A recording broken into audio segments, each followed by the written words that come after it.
Emmet, look! There it is! Well, Emmet, what do you think?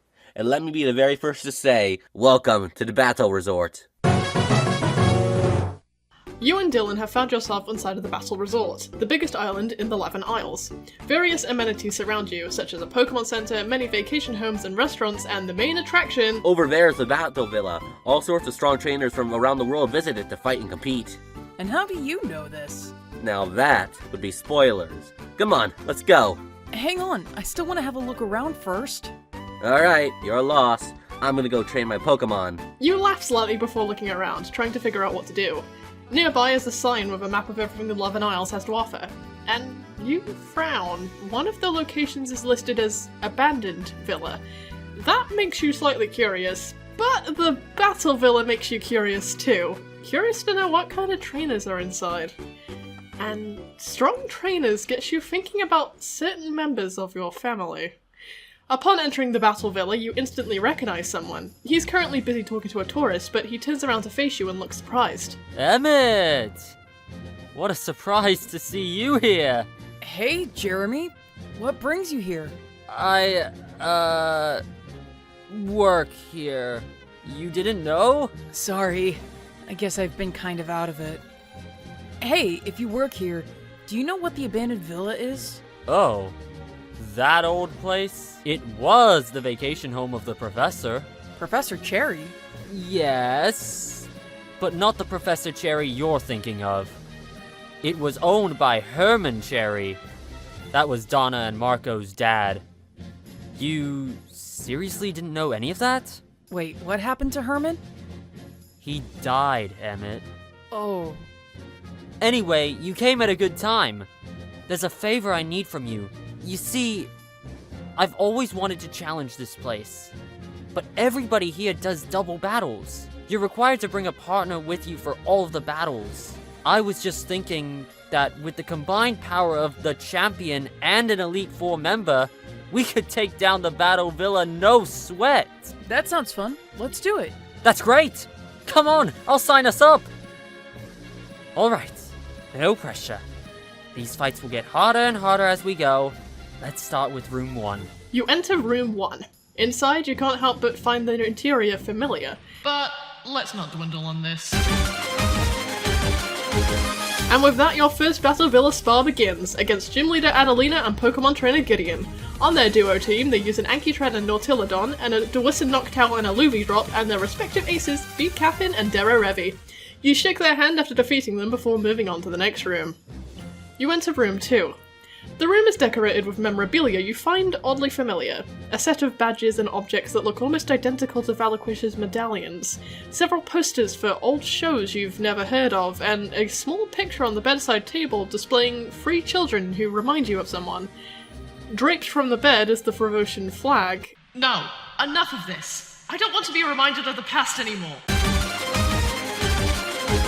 The second battle is against the duo of Pokemon professors from the Frivo region, Basil and Clover Palm. On their team, they use a Dusknoir and Togedemaru, a Frevosian Ambipom and Insawitch, and their aces a Sculptmaru and a Scibion. Once again, you shake their hands upon defeat and head to the next room. Room 3 is kitted head to toe in luxury. Soft pillows, satin, and diamonds lay strewn everywhere, alongside leaflets and memorabilia related to Jackson Industries, which— No, Jeffrey was never important in this. Here comes Battle 3, against the wealthy duo Julia and Jack Jackson.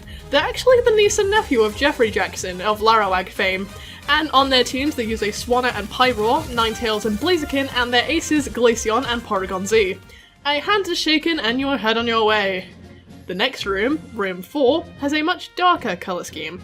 It reminds you of something out of an Ascodian history book. Speaking of which, the Ascodian flag hangs from the wall in the back, and nearby you see 2 photos. Hey, is that your dad in one of those? Well, I guess I can do with this one. After all, this wasn't that long ago. Well, if it isn't Emmet, what's kept you away from Ascars for so long? I can't remember the last time I saw you. You should give your old man a visit more often. Honestly, I think the last time you saw Emmet must have been yours and Decibel's wedding. So, 3 years. Well, let's say hello to each other with a Pokemon battle, shall we? I've got 32 badges under my belt, so don't underestimate me! You now battle the father-daughter duo of Team Dusk's Trajan and Pokemon trainer Haley, your aunt and grandfather-in-law. On their team they use a Zalmoxar and Sigilith, 2 Asconian Oricorios of different styles, and an Oshiron and Ordino. You give both of them a hug before leaving this time, and promise that you'll visit soon. As you leave the room, Jeremy takes a break to heal both your Pokemon. Hey, do you actually know who's in the other rooms? I'm just as in the dark as you are. The boss didn't trust me with knowing. They thought I'd run my mouth about it. Which, yes, Panasco would probably do it. But Jeremy never would. It's, taken some people time to adjust to that. Where did the name Panasco come from in the first place? I'll, tell you after we defeat the villa. But we're doing great so far. Let's head to the next room. Onward we go into room 5. Halfway through. Everything in this room is pale blue. A large painting of a beautiful mountain range is across the back wall, and on the bed, a Delwis and Altaria sweeps comfortably. It doesn't even make sense that this is here. Nobody knows who these people are! Here come the diplomats hailing from the Alva region. Alva champion / Psychred Lise and President Crest.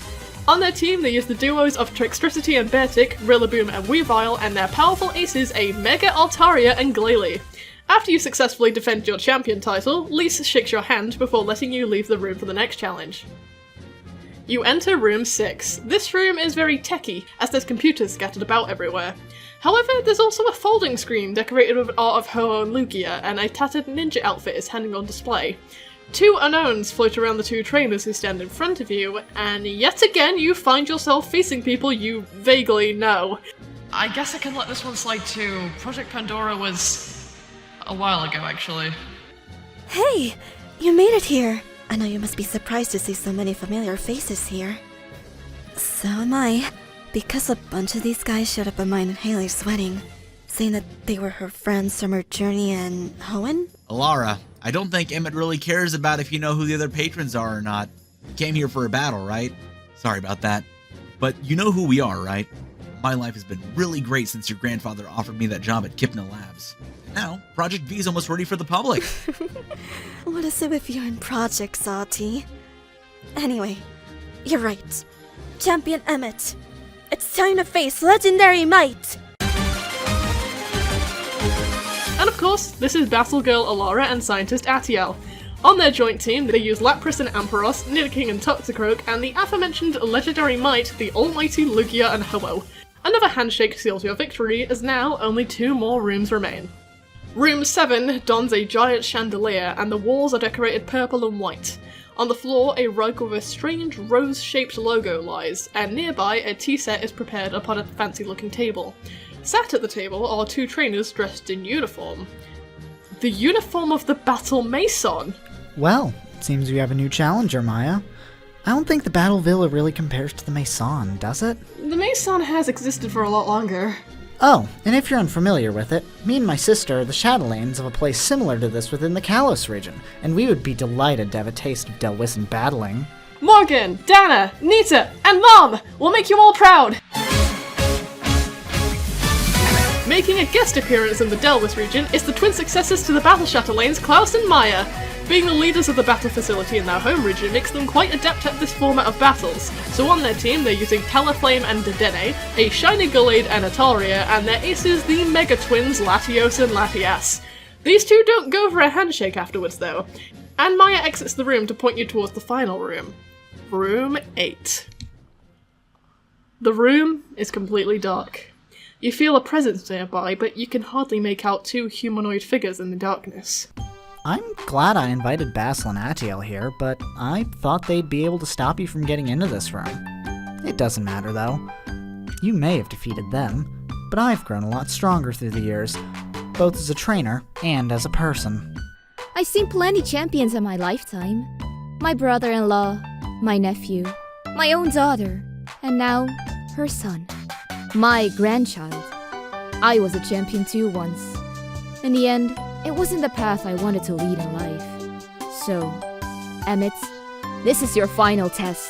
Prove you have what it takes! The lights suddenly switch on as you're faced with two more of your relatives, pointing a Pokeball directly towards you. Toho! And lighten a bulb. Lend us your strength!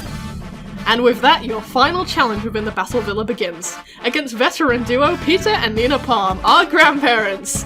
On their team, they use a Corviknight and Golduck, the Provocian forms of Kricketune and Yanmega, and the Pokemon that have been with them since childhood, the robotic partner Lightnabub and the Provocian defender Tohowal. Jeremy turns to smile at you after defeating them. We did it! We just cleared out the Battle Villa! We've proven that we're the strongest trainers in Delwis! No, the whole world! I wouldn't say that, unless you're suggesting the world revolves around me, which it really doesn't. Emmet, as much as I wish I could talk to you right now, you still deserve to see the end of this. So... Hey, Emmet, you're making the Palm family proud. You've proven that you love battles, just like the rest of us. Says the one who wasn't even born a palm. But Nina's right. Not only that, I'm sure your other ancestors are proud too. Yeah, I'm sure they are. With that, you and Jeremy exit the villa. Now you can feel free to re-challenge the villa at any time, now with the promise of much more difficult battles against even stronger Pokemon. But that slew of battles has definitely tired you out for the day. It seems like everyone around you wants to do anything but relax. You feel a strange shiver go down your spine. It's somehow really cold now. A part of you wants to go back inside for warmth. Is that a Pokemon? You look down to see a strangely coloured Cherubi who has a pouting expression, but still looks concerned about something. Does she want you to follow her? It seems to be glancing out at the ocean. You think that direction is north. The Cherubi is overly insistent and seems impatient. You bring out one of your Pokemon that can use Surf, and the Cherubi happily follows along, standing on the nose of the Pokemon you're using. As you traverse the quiet and warm sea surrounding the Isles, the Cherubi tries to point you in the right direction using its leaves. This presents itself as a sort of mini-game, and ends in its success upon you approaching a rather snowy and mountainous island. You see a sign near enough swallowed by the snow, stating this place is Frigid Waste.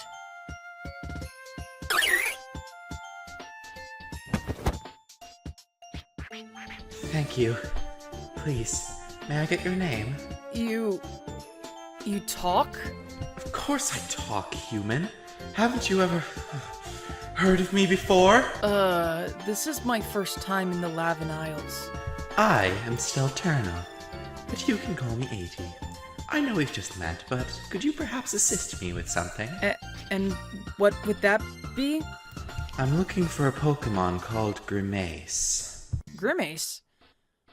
Right. I think Celestefowl mentioned you. Isn't there supposed to be more than one of you? You must be thinking of my partner, 30. I'm also looking for her, but finding Grimace is more important right now.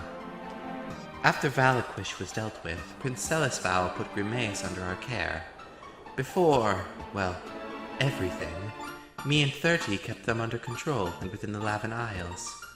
But the last thing I remember is chasing them into this frozen wasteland and passing out. Speaking of which, I'm still quite cold. Could we continue this conversation elsewhere? You nod, waving the Cherubi thanks and goodbye, before heading back towards the battle resort upon your Pokemon. Upon arrival, AT seems curious as he dots his head around. I've never visited this place before. Is this what you humans call a town? No, this is the battle resort. People come here to enjoy the weather or spend time with their families. Is that why you're here? Apologies if so. Your family must be worried. It's just my grandparents, and they'll be fine. Alright. You decide to check the mythical bird into the Pokemon Center, and whilst you wait, you overhear a conversation between two people who entered after you. I'm telling you, Jeremy, I saw Stelterna. She was running from something. But she could be anywhere by now. We should see if she's okay. What if Grimace... Don't talk about that in public. You retrieve the now perked up bird from Nurse Joy before approaching the pair of Chonies you overheard. They look up towards you and seem surprised. Emmet? Aren't you supposed to be with your cousin? Hey, is that the other Steternal? Where did you find him? He was passed out in the frigid waste. I overheard you two talking about 30, though. 80's been looking for her and for Grimace. They've gone missing too. I knew it! If we can't find where Grimace is, they might make their way back onto the mainland. I mean, is there really all that much they can do now without the quintet? I don't know, but we shouldn't take any chances. Emmet, do you mind if I accompany you? I think I saw where 30 was heading. So, let's get going, okay? I concur. The sooner we find 30, the better. The three of you head out again. Once again, you enter a minigame that allows you to surf towards the other island, but now Claudia is giving you directions from behind, whilst 80 the Stelterno flies ahead of the two of you.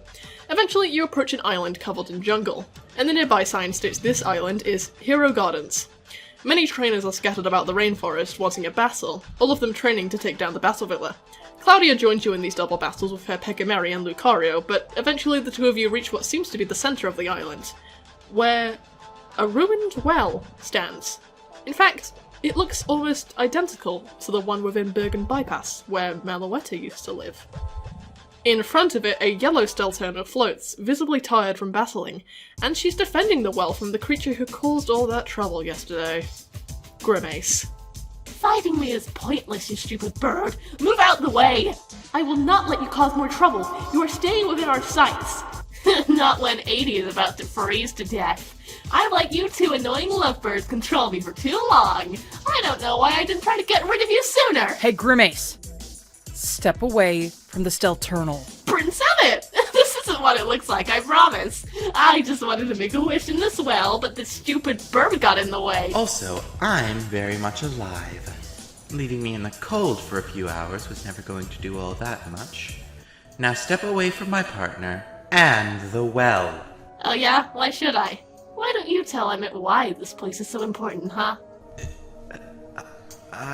You're just like that ever-stupid bird and that crybaby I know. All you ever care about is that stupid infinity well. It doesn't even matter that you're trying to hide what's happening. Emmet already knows about Score Libra. Why do you keep trying to hide their existence? And why won't you tell Emmet that this well is a gateway to the mainland, huh? Why do you even want to go to the mainland anyway? Valaquish is gone. Oh, come on, Emmet. I don't want them anymore. That game is long finished. Since I lost, I've decided I'm gonna load my progress on that other game that my old friend promised he'd let me play. What are you talking about? But, alright, fine. You got me. I promise I won't return to the mainland. After all, it seems like she's made her way to me. Me?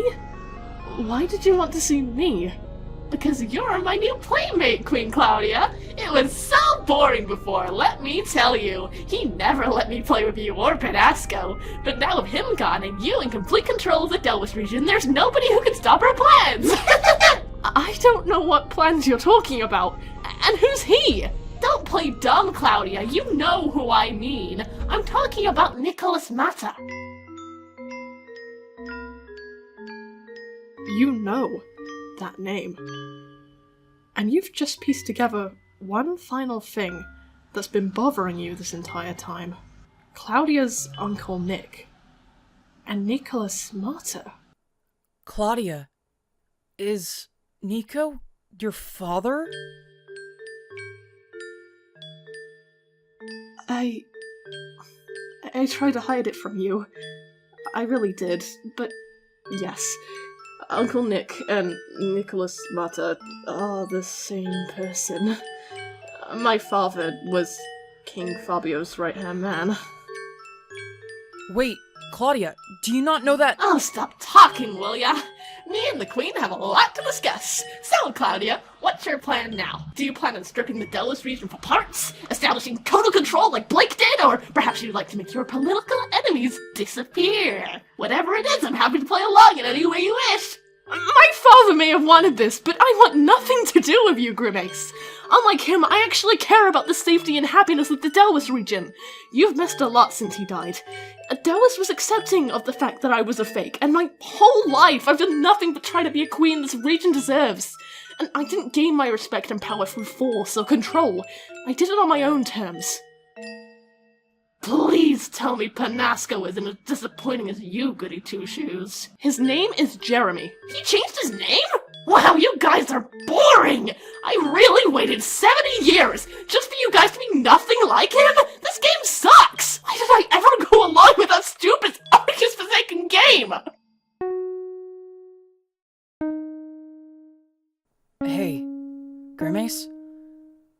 I know Nico is long gone now, but from what I know, he was a pretty terrible person. He was probably just using you for your powers. And he was always one for games that never ended, and plans that would outlive him. A plan that he threw onto 2 innocent children. And you. Then what am I supposed to do with myself? Playing games on my own is no fun, and every time somebody says they want to play, they either get bored, die, or trick me. It doesn't have to be that way. You can find something else to do with your life. Emmet. Yeah, maybe you're right. All this time, all I wanted is to cause despair. But maybe I could try something else. I could instead spread hope and become a better Pokémon.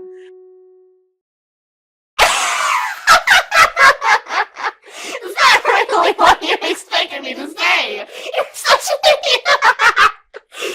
Oh, that was a good laugh. Thanks for that, Emmet. I totally got you, though. You should see your face. It doesn't matter that Nico and Tex tricked me.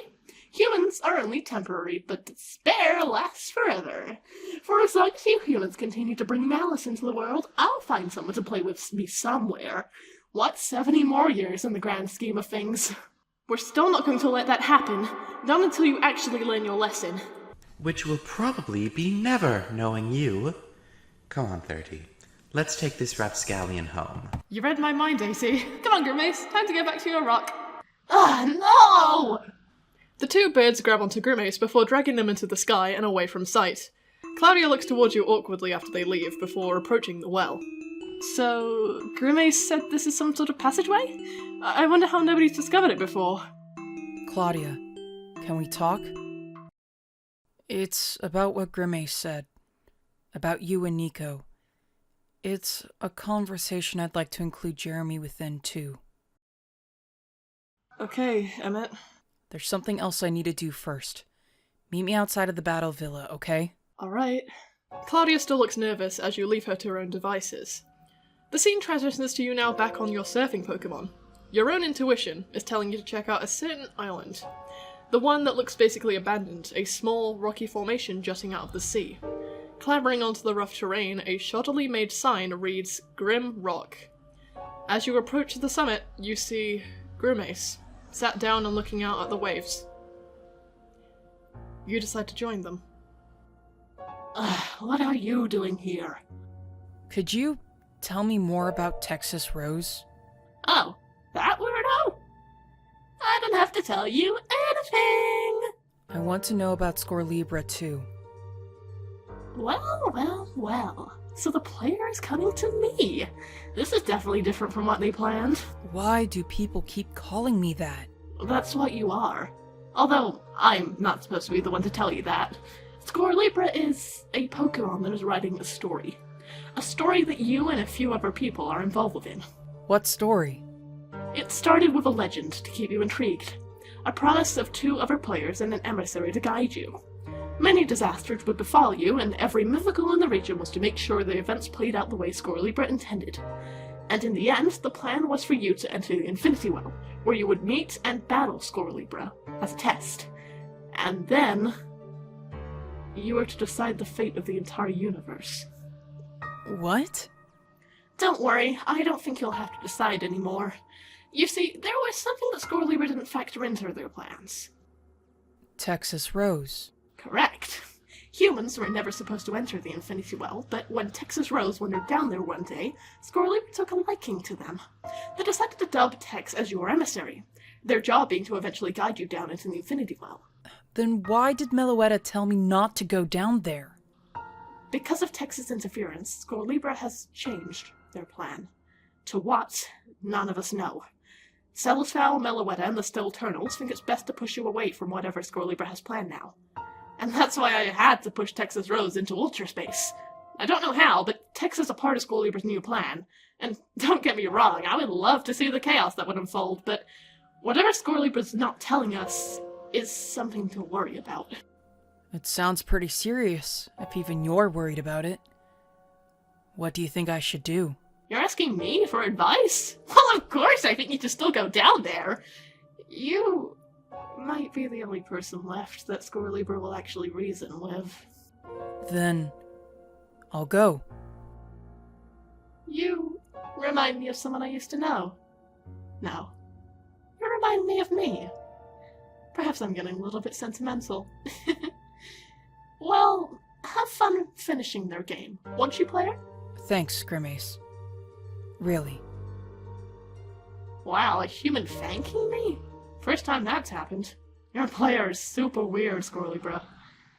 Now, don't disappoint me with whatever you have planned for Emmet down there.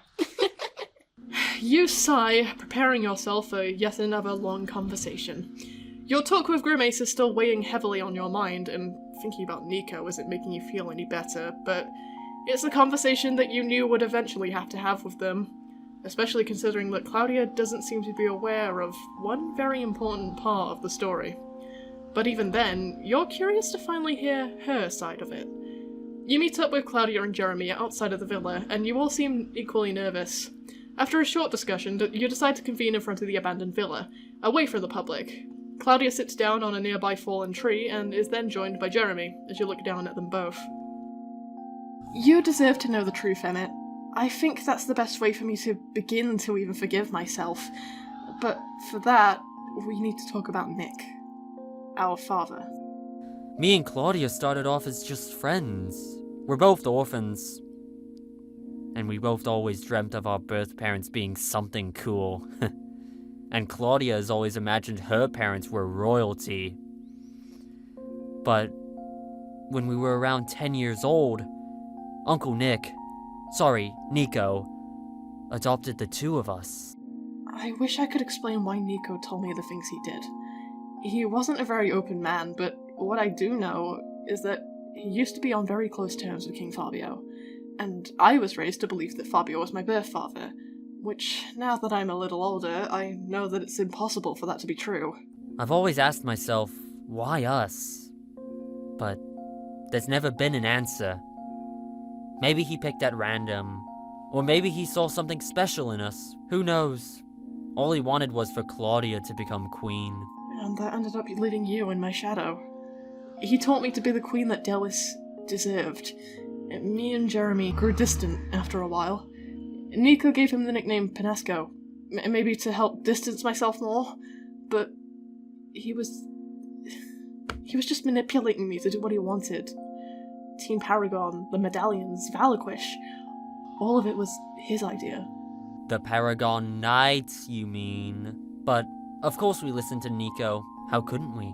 He was our father. But after he passed, the ruse started to fall apart. He lied about everything. He even lied about his own name. But it feels cathartic saying all of this. As the queen, I was expected to be this strong figure, to never seem vulnerable. I think this is the first time in years that I've felt this relieved. You're talking like you're not still the queen. Yeah, but it's different now. Thanks to you, I've suddenly regained the courage to stop pretending. I'm not Queen Claudia Reviz anymore. I'm just Claudia. Claudia Massa. About that. There's something I wanted to tell you both. You guys only know part of the story. I know what Nico was like before he involved himself with you two. Let's just say, you're not the only children he has. He has biological children too. What? We have siblings? 2 sisters. They're a lot older than you. Wait a second, how do you know about all of this, Emmet? Well, remember how you tried to flirt with me because I have royal blood and I was weirded out because I thought we were related? I'm still really sorry about that. Well, it turns out that we are related, though not in the way I first thought. Nico's 2 daughters, one of them is called Nina. Nina is my grandmother. I'm your grand uncle? Jeremy, be more mature! Sorry, but wow, this is quite the bombshell. I know the 2 of you grew up not really having a family, but we'd be happy to accept you into ours. I mean, are you sure? Wouldn't it be weird for us to suddenly show up?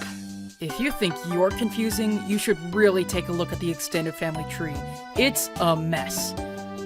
But either way, we'd love to have you. Well, I'd be up for meeting our sisters. How about you, Jeremy? Yeah. Hey, wait. You said your grandmother is Nina? Didn't we fight her in the battle villa? And we won! How am I supposed to talk to someone I defeated after just learning they're my sister? Thanks for telling us, Emmet. Really, I really don't deserve this after what I did to you. But I'm grateful that you're giving me and Jeremy a second chance. So, when can we meet Nina? She's in the battle villa right now. Though knowing her, she probably won't give you the time of day until after a battle. Hey, it'll be okay, sis. I already breezed past the villa, so we can take it on together. That sounds nice. It'll be like when we were kids. That's the Claudia I know. And with that, the two depart. You smile and wave as they leave, but as they do, you frown. Salasfell spoke about loose ends a few months ago. You didn't know what he meant by that until now. Everyone else is happy. Shouldn't you be, too? The weight of what you experienced with Texas Rose, and the weight of what Grimace said you're fated to do, you just wish that you had answers. Many people have advised you against this. Even Tex themselves didn't want to go back, but still, there is only one being in the world who can give you the answers you seek. And there is only one being in the world who can tell you why you felt so drawn to this place to begin with. The only way you're going to get answers is by talking to Skull Libra. And I will see you very soon.